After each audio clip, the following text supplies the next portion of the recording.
Un jour, alors qu'il prend sa douche, des brutes le projettent nu au beau milieu de l'assemblée. Toute l'école rit.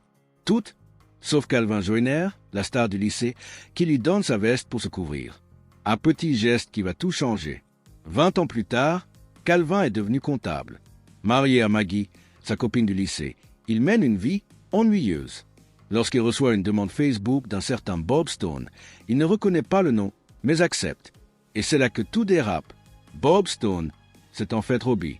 Il est méconnaissable, bodybuildé, sûr de lui, et toujours aussi fan de licorne. Il invite Calvin à boire un verre, puis le mène dans un enchaînement d'événements complètement fous.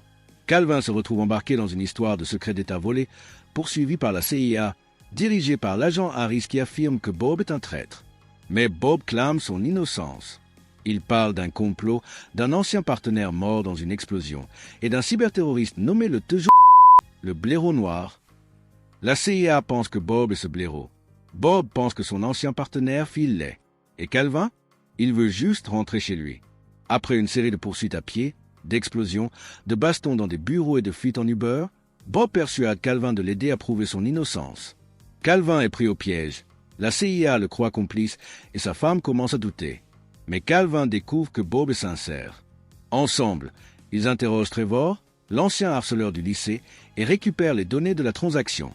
Harris menace maintenant Calvin, coopérer ou Maggie sera arrêtée. Pressé, Calvin trahit Bob en révélant leur position à la CIA. Bob est capturé, mais Calvin revient à la rescousse. Il libère Bob et ensemble, ils s'échappent de justesse.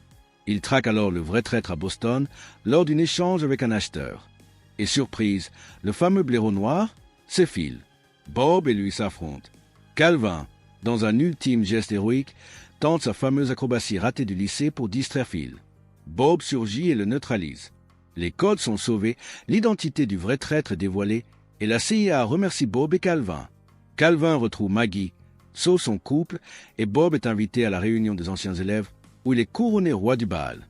Il fait un discours, se met à nu une fois de plus,